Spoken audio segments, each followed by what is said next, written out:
शहादा तालुक्यातील वडगाव, शहाणा आणि परिसरातील अनेक लाभार्थ्यांना गेल्या 4 ते 5 महिन्यांपासून संजय गांधी निराधार योजना अंतर्गत मंजूर झालेलं आर्थिक अनुदान मिळालेलं नाहीये।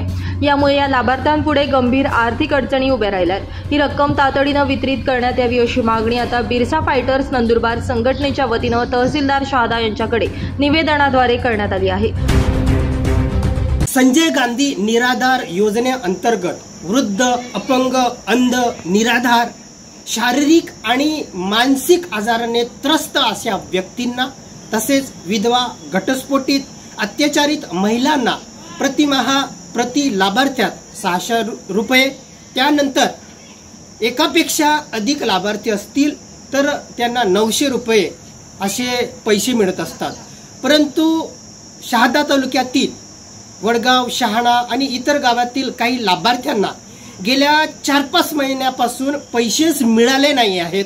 त्यामुळे या निराधार व्यक्तींना आर्थिक अडचणी निर्माण झालेल्या आहेत।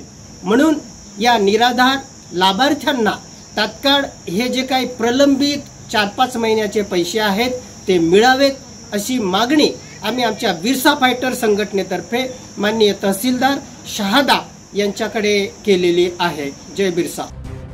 या निवेदनाप्रसंगी संघटनेचे राष्ट्रीय अध्यक्ष सुशील कुमार पावरा, राज्याध्यक्ष गोपाल भंडारी, राज्य उपाध्यक्ष गणेश किरडे, विभागीय कार्याध्यक्ष किशोर ठाकरे, आकाश मारी यांच्यासह अन्य कार्यकर्ते उपस्थित होते। संजय गांधी निराधार योजना ही महाराष्ट्र शासनाची सामाजिक सुरक्षा योजना असून निराधार, वृद्ध, अपंग, अंध, मानसिक आणि शारीरिक विकलांग व्यक्ती तसेच विधवा, घटस्फोटित, अत्याचारग्रस्त आणि वेश्या व्यवसायातून मुक्त महिलांना दरमहा आर्थिक सहाय्य दिले जाते। योजनेत एका लाभार्थ्यासाठी 600 रुपये तर 2 किंवा अधिक लाभार्थ्यांसाठी कुटुंबाला 900 रुपये मदत मंजूर होते। परंतु मागील 5 महिन्यांपासून विद्यार्थ्यांच्या खात्यावर कोणतीही रक्कम जमा झालेली नसल्यानं अनेक जण अन्न, औषध यांसारख्या मूलभूत गरजांपासून वंचित राहत आहेत। यामुळे या योजनेमध्ये येणाऱ्या तांत्रिक किंवा प्रशासकीय अडथळ्यांवर त्वरित उपाय करावा आणि प्रलंबित रक्कम तातडीनं लाभार्थ्यांच्या खात्यावर जमा करावी अशी मागणी करण्यात आली आहे।